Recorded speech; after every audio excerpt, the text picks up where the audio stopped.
From the Watson Institute at Brown University, this is Trending Globally. I'm Dan Richards. Deborah Seligsohn joined the U.S. Embassy in Beijing in 1991. At that time, few people could imagine how quickly China's economy was about to transform.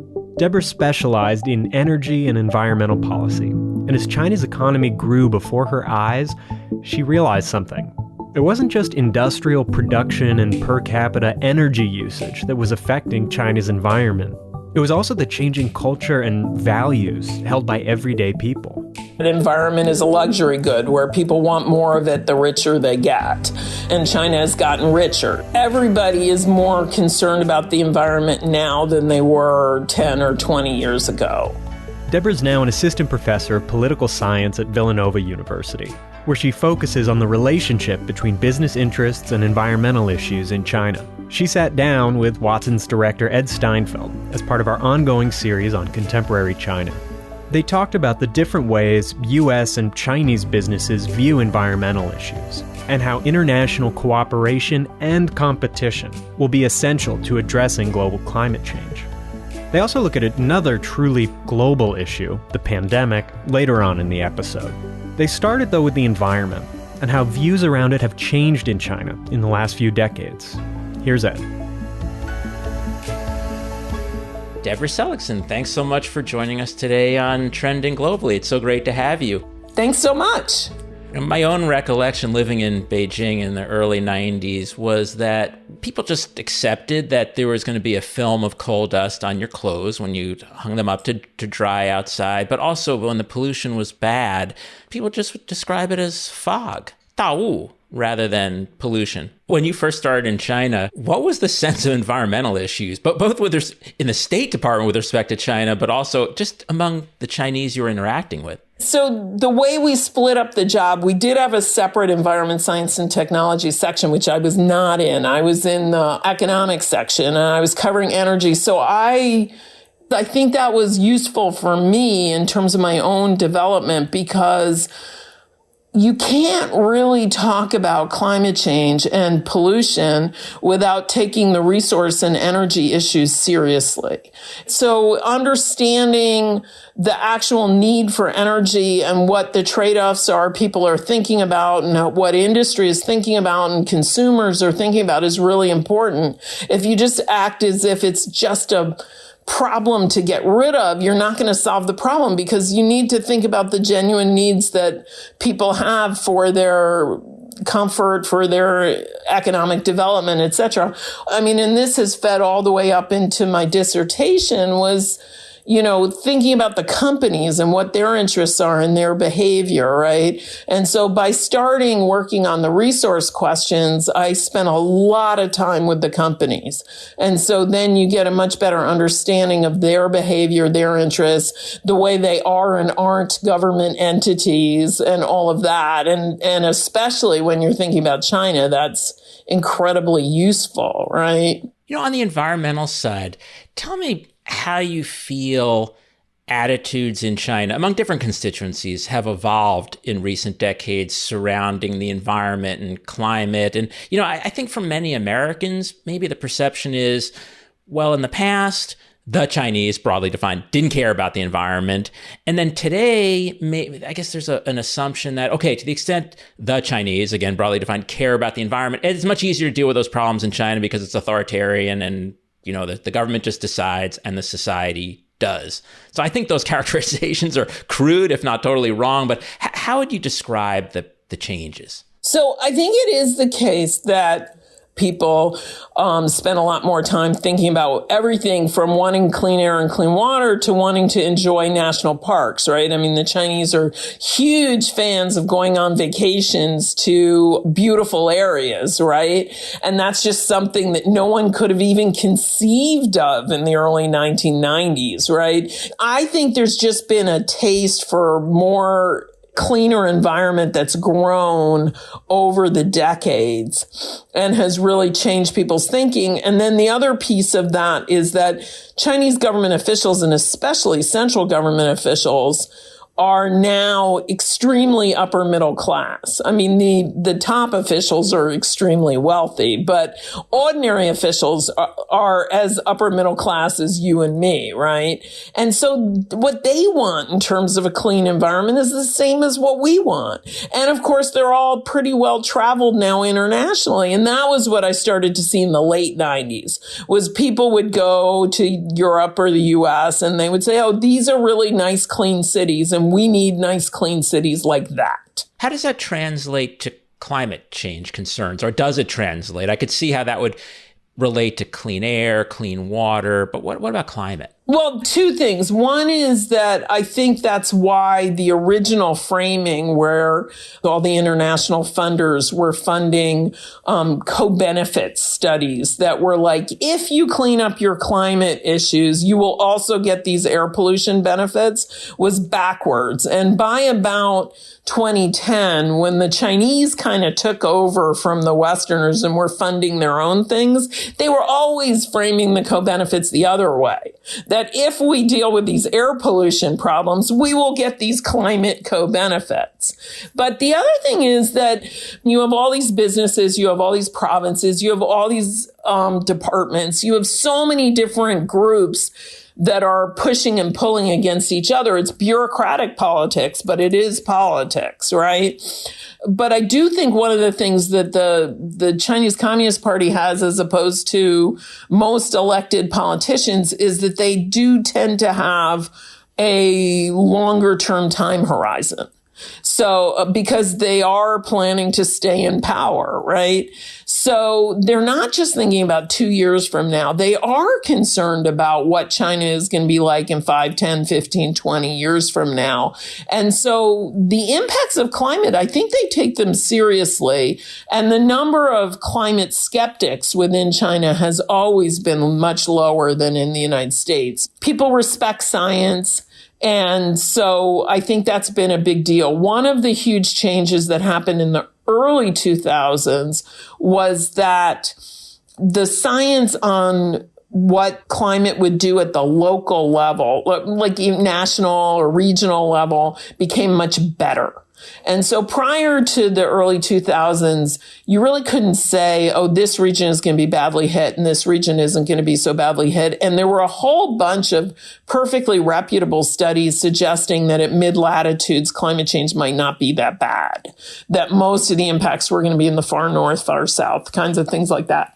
That changed in the early 2000s, and the science got better right around the same time. I remember the Chinese presenting all this data on increased lightning strikes, which is really a thing with climate change, and they had tons more data than I've ever seen anywhere else, right? So impacts really matter, but I also think from very early in the 2000s, the Chinese started to see business opportunities from climate mitigation, wind, solar, at carbon capture and storage. I was going to get to that I too feel that, and I've learned a lot from your writings on this front, but in my own experiences, I felt, at least in recent years, that it's not just the Chinese government, but a lot of Chinese businesses and Chinese citizens frame environmental remediation and addressing climate change also in terms of being on the cutting edge of technology and being kind of at the cutting edge of advanced business, but also offering a way to transition from old dying industries. And the point isn't that this is all done smoothly, but there's just a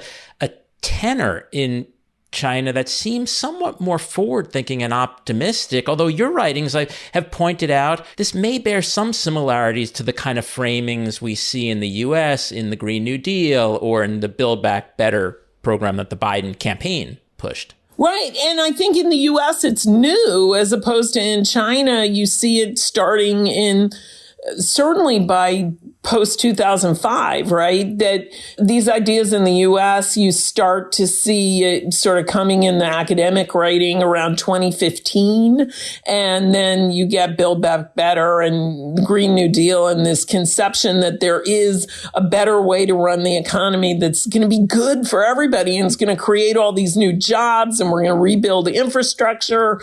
But in China, that's been around for a long, long time. You know, in 2012, I actually took Al Gore's course on how to give his slideshow in Beijing. So it was like 300 people in a ballroom with Al Gore, and he went through like every slide and the logic behind it and all this. Pretty much the entire audience, except for me, were local Chinese, right? The pushback was, okay, we get the problem. Let's talk about the solutions. And Gore's original, if you ever watched An Inconvenient Truth, is all about the problems. There's nothing about solutions. And he had sort of tacked on at the end a few slides about wind and solar. And they just wanted it to be the complete opposite, like 3 slides at the beginning on the problem. And now let's talk about the solutions, but let's talk about the entire menu of solutions. You know, we want to talk about nuclear. We want to talk about carbon capture and storage. We want to talk about energy efficiency, and we want to do that in detail because a huge amount of China's more short-term gains were going to be on the efficiency side. And let's talk about the business opportunities, and people were very respectful, but they were also a little bit exasperated. Let's say in the coming years, both the United States and China orient their industries and industrial structure toward producing for climate remediation. And let's say both countries do big pushes for more efficient home heating and more efficient power grids, all the kinds of technology changes we like. What are the implications for U.S.-China competition for addressing global climate change? So I think competition is the key to addressing climate change. I mean, I think what we need to do is within the Paris framework is set standards for what we want and then have companies compete to produce clean energy at the lowest price point, right? So I actually see competition as a central part of the future of climate mitigation in that sense. What about competition, though, over the standards themselves? And I'm thinking about particularly in the cyber domain. So if Internet of Things and all different modes of data collection and storage and structuring and AI, the kinds of technologies that I think will be important for achieving efficiency in industry and power generation, if those standards become a source of conflict, or they are a source of conflict between the U.S. and China, what does the world do about that? I would say, first of all, a couple of things. One is, I think the importance of that stuff to energy systems in general and mitigation is way overstated. That sort of straightforward hardware is much more important than, I mean, you know, some of that stuff can matter, but a lot of it is like locally fine-tuned, you know, and the professor I work with at Tsinghua figured out some way to like reprogram the operating systems of power plants to save 3% of energy, which is a lot when you're thinking about Chinese power plants. So that kind of IT stuff does matter, but it's going to be very specific. And when I talk about standards, I'm talking about emission standards. I'm not talking about exact technology standards, right? Which I don't see any reason why those are going to be global in that sense. I'm not sure that's the most important issue. The issue in the past has been this sort of race to the bottom types of issues, right? That companies go searching the world for the cheapest, most polluting. And I think there's frequently accusations from the American side that Chinese producers, regardless of how high-tech they are, maybe domestically, that they will sell low-end products to low-end markets. Well, right. Seems like this constant refrain is, what do we do about the Belt and Road? And the answer is to talk to all those countries and help them develop higher standards. The Chinese would infinitely prefer to sell a coal-fired power plant with scrubbers because that's going to be a more expensive power plant. But I do think, you know, Chinese producers have, I mean, they reduced the cost of scrubbers by 10 times. when they started building them for their own power plants. Now, I realize this is pollution, not climate change, but those kinds of changes, when Chinese companies get into the business, they start mass producing things and they can drive the price down. So I think once China has these standards, and that's where Xi Jinping's 2060 carbon neutrality goal becomes so important. What do you make of that goal? Does it give you cause for optimism or despair? What do we make of that goal? Oh, it gives me cause for great optimism that will either be met or not met when I see the actual 5-year plan goals announced in a couple weeks, right? I want to see what the actual targets are in this next 5-year plan. But the thing about a 2060 goal, once you have a neutrality goal, you have a strong incentive to ensure that you peak earlier and lower than you might otherwise do, because the less you go up, the easier it is to come down again, right? As long as you mean it about that goal. But the Chinese have never not meant a single one of these goals. They always meet or come close to every energy and environment goal they've ever announced. So I don't really understand why that particular form of skepticism is such a constant in the U.S. dialogue. It's like, yes, Chinese catch people violating, then they get in trouble, then they change their ways of, monitoring, and then those people stop violating, right? I mean, I find that whole line of argument confusing. Yeah, I think some of the skepticism, though, ties into current behaviors by the Chinese government, whether it's in Hong Kong or Xinjiang, and what's often viewed as some kind of change and some kind of going back on old promises. What do you make of that kind of criticism, or the looping in of all of this contemporary behavior into our perspectives about China's performance over the long run with respect to climate, or we will get to COVID in just a moment? I guess I don't understand what we thought the promise was they didn't keep, right? I mean, I thought the Chinese made sure they put an awful lot of wiggle room into the basic law because they planned to crack down at some point in the future. The basic law for Hong Kong. Yeah. I always thought that was a relatively likely outcome, right? And, Chinese human rights violations in their minority areas have just ranged from bad to egregious over the entire history of the People's Republic, right? So, things are really bad, and that should be criticized. I don't see that as having anything to do with whether they're serious about air pollution or not. That has to do with, their own perceptions of their security, which I think are misperceived, but has been a pretty long-standing problem, right? I think where the concerns about recent Chinese government behavior seem to come into play more is in discussions about public health and COVID. In other words, how can we, whoever we are, but outside of China, how can we cooperate with this government when it covered up a nascent pandemic and it's still not cooperating with international agencies and sharing information? There's that line of reasoning, and is that a valid line of reasoning? What do we make of that? I'm pretty skeptical of it. I think the cover-up of COVID was about 3 weeks in January. If you compare that to the SARS cover-up, which went on for months. In 2003 or late 2002. Even. Right. Yeah. So if we compare China's behavior during COVID to what happened during SARS, they've been way more cooperative, way more out front. It does appear most likely that they had a local government cover-up in the middle of January. So you have something going on in December.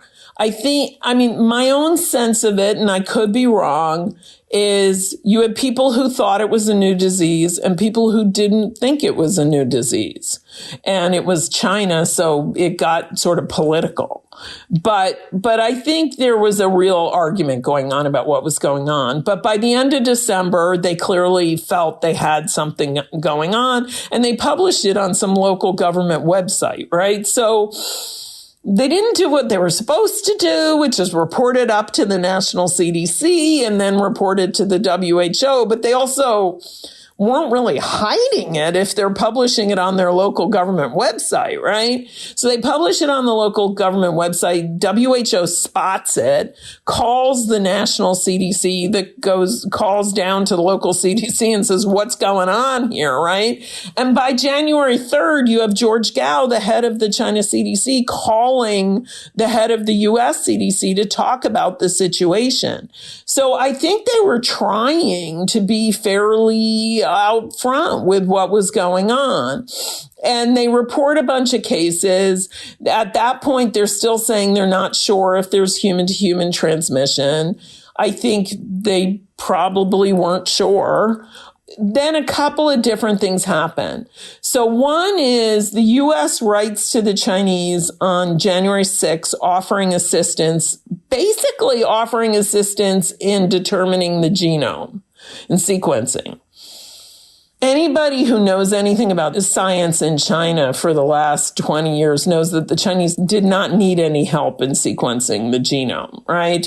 What they could have used help with is figuring out therapies. And of course, they, along with everybody else, wanted to get going on the vaccine. Although by publishing the genome so early, they helped everybody. Apparently, the Moderna vaccine was actually developed 5 days after the genome was published, right? There's this period then from about the 10th to sometime around the 20th of January where they stop reporting cases. And I can't tell if it's a local or a central cover-up where it's happening. It is happening concurrently with a People's Congress. So that seems like it's part of the source of the problem is stuff going on in Hubei, but it's a little bit unclear to me. And then on the 21st of January, Xi Jinping speaks about it. Everybody acknowledges it.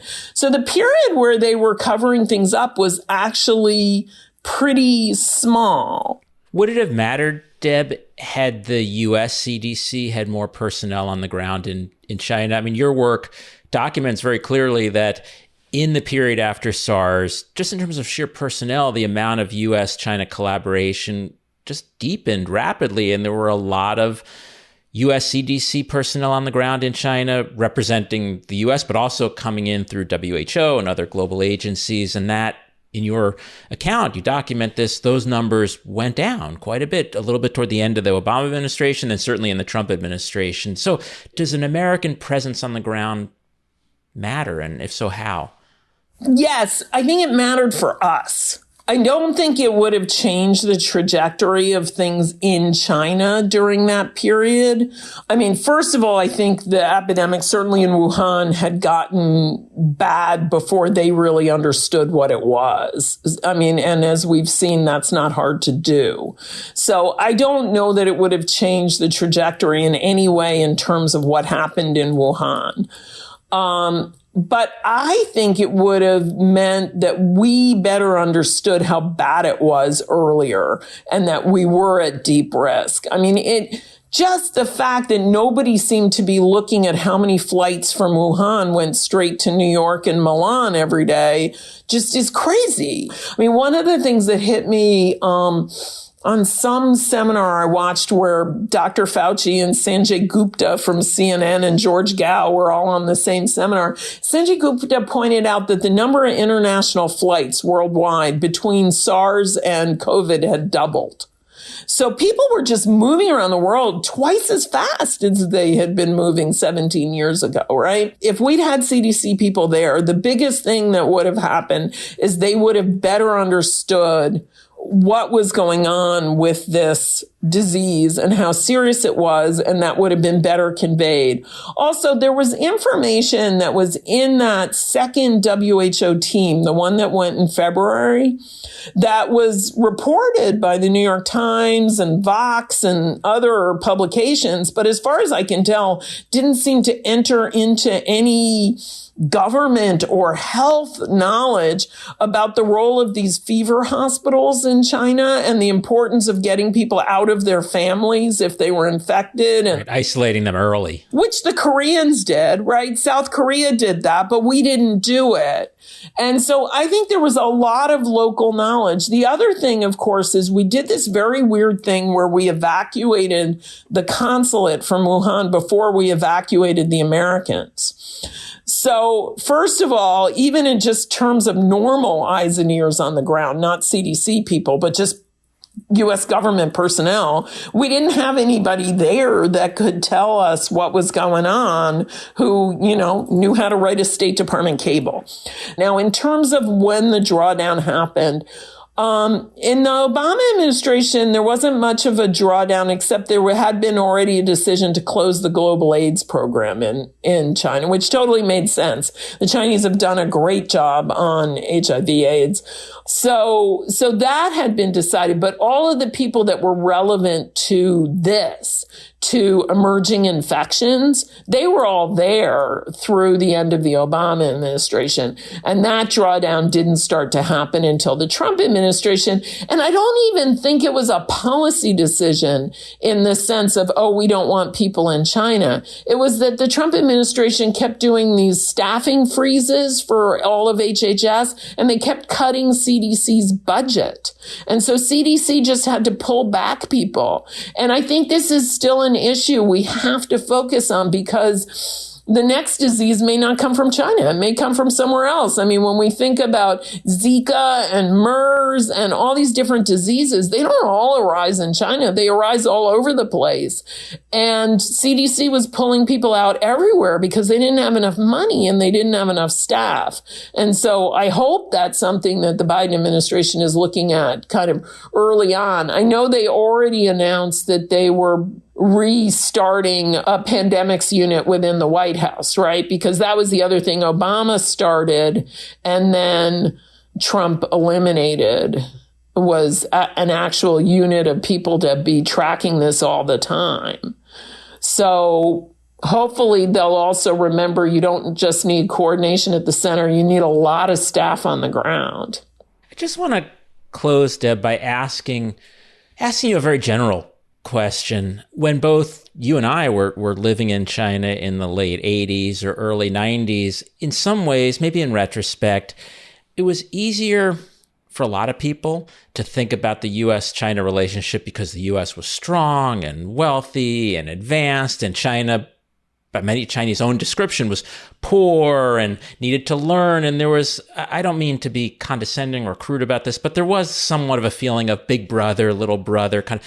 And today is so much different in the sense that China is so much wealthier and so much stronger and so much, as a society, so much more self-confident, maybe even has some hubris. Americans have gone down that path as well. And the United States, I think for many Americans, we feel we're not governed well and things aren't working well and we're in decline, and it's very much changed that balance. And I wonder whether that kind of shift in perceptions is a healthy one. Does that make for ultimately a better relationship between these two countries and peoples, one maybe of more equality, or does it just lead to unending and unfortunately maybe deepening kinds of conflict? Or have I just drawn some kind of crazy false dichotomy? No, I think that's an interesting question. I mean, this brings me all the way back to when I was in college and people were really into the book by the beloved Ezra Vogel,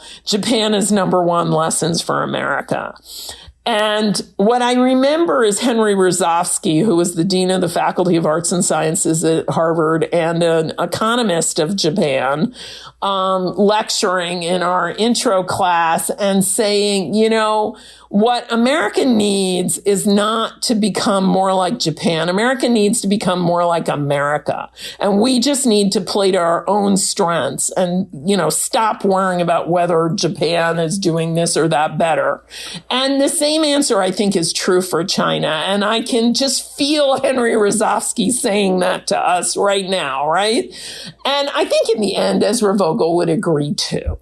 And so I think our pessimism is our problem. And I don't think there's any good reason for it. I mean, the other thing is, no, I don't think that autocracy is a better solution than democracy. I think democracy is great and gives us all kinds of wonderful advantages, like the ability to throw the rascals out, right?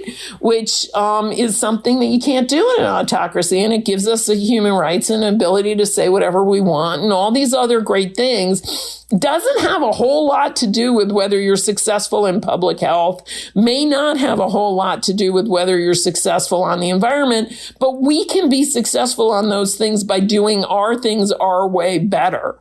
And, to me, that's why I love that Build Back Better phrase, even though it sounds a little bit silly, because that's all we need to do. We need to play to our strengths. And I do think if we could do that, we will get along with China a lot better than if we view ourselves as weak and failing. And so I'm not saying there are never any problems, but we have good evidence that there aren't always problems where we think there are. And so I do think if we could treat each other as peers in these areas and recognize that the Chinese no longer feel like they want to be student in terms of everything from environment to public health to aviation to whatever, we will get along better. And we will do that better if we could feel more confident about ourselves, because I see no reason why we can't continue to be a great nation. Deborah Seligsohn, thanks so much for joining us today on Trending Globally, and thanks for giving us lots of cause for hope and certainly making us think. Thanks so much. This episode of Trending Globally was produced by me, Dan Richards, and Alina Coleman. Our theme music is by Henry Bloomfield. Additional music by the Blue Dot Sessions. You can subscribe to us on Apple Podcasts, Spotify, Stitcher, or wherever you listen. And if you like the show, leave us a rating and review on Apple Podcasts. It really helps others find us. You can learn more about Trending Globally and Watson's other podcasts on our website. We'll put a link in the show notes. We'll be back next week with another episode of Trending Globally. Thanks.